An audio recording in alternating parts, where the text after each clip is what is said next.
no sweetheart deals, everything done correctly. We know how to do that because we have great partners like all of you out in the states and around the country that are ready, willing, and able with projects that are shovel ready, so to speak, that are ready to go. And so we need to continue to press this message. We need a transportation bill because it will be a jobs bill. Now the president's put out a big bold vision, $550 billion. That's what we're trying to sell on Capitol Hill. And in that bill, everything is increased. More money for roads, more money for bridges. We certainly take care of our aviation needs. Senator Rockefeller talked about next generation technology. It's very important. We have to be able to guide planes in and out of airports safely, save fuel, do it more directly. That's what Next Gen gets us. And we have a plan to do that. The president has put a lot of resources behind that and wants to do that, and we will do that. So our plan, the president's plan, $550 billion over 6 years, is a big, bold vision. One of the signature programs in that plan is high-speed rail. Under the stimulus bill, we've put out $11 billion for high-speed intercity rail. High-speed intercity rail is coming to America. There's no turning back. That will be the next generation of transportation for the next generation. That is what this generation will leave to the next generation. The previous generation gave us the interstate system. That was a vision.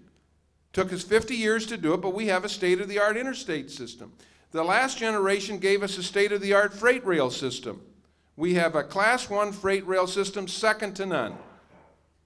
What we need to leave to the next generation, and what the president's vision is high-speed intercity rail. We've put out $11 billion.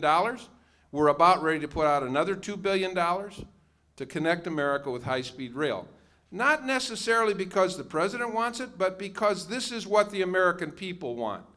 They want to be able to get out of their cars. They want to be able to have good transportation, whether it's transit or light rail. Some communities are doing streetcars now. But America wants high-speed intercity rail. When people travel to Europe and Asia, they come back to America saying, why don't we have it? Because we've never made the investment. No one has ever had the vision to make that kind of investment. So we will enhance Amtrak. Amtrak will be a huge, big partner in connecting America. They already are, particularly along the Northeast Corridor.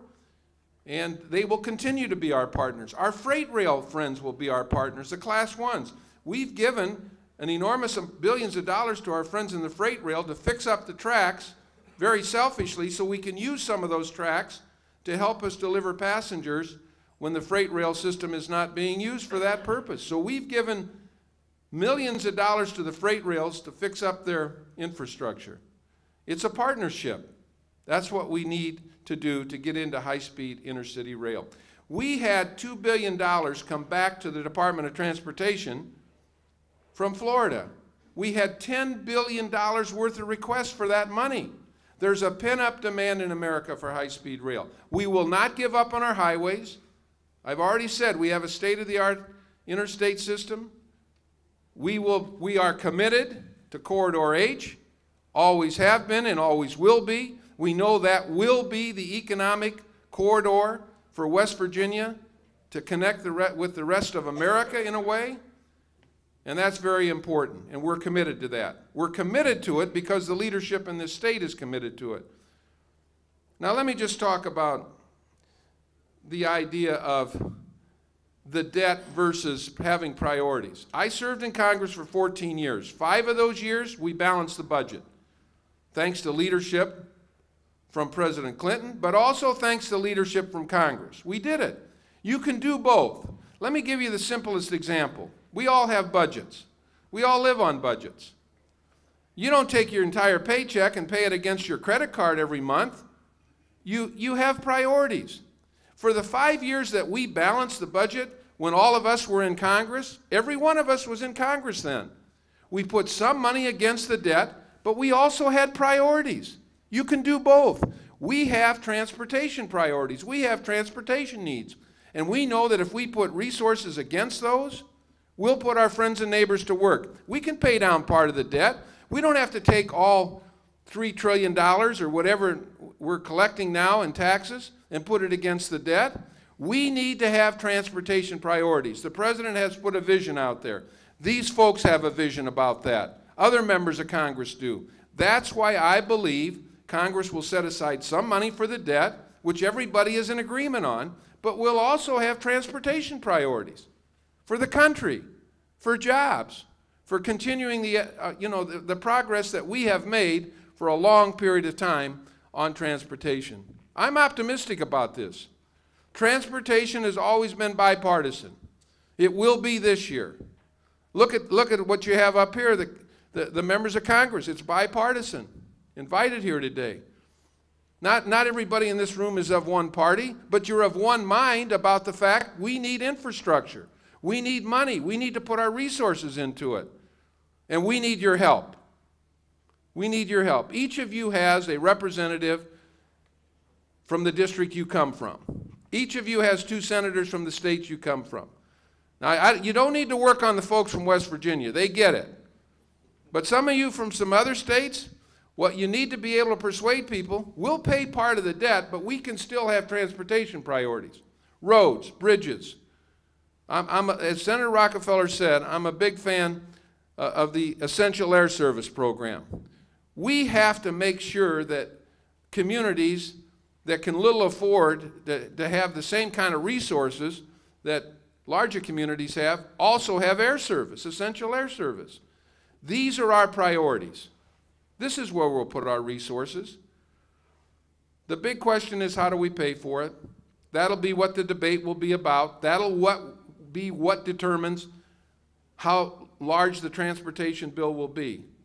Let's not be so short-sighted to say we can't pass a transportation bill because we don't have all the money we want. Let's pass a transportation bill based on the resources that are available to us now, and we can also set aside some money for the debt and deficit. We can do both, and we should do both. This is what others have done before us. This is what we have done in the past, and we'll do it again in the future. So thank you for being here.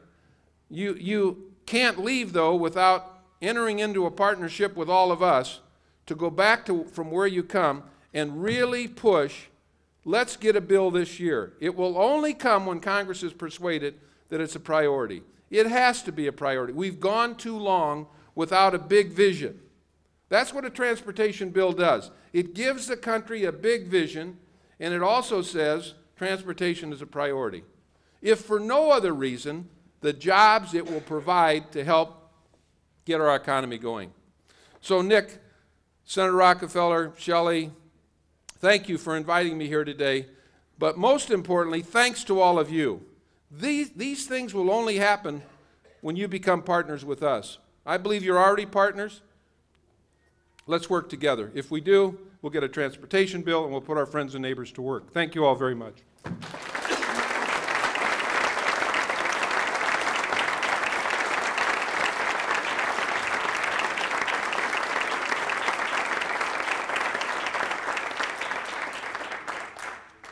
Thank you, Secretary LaHood.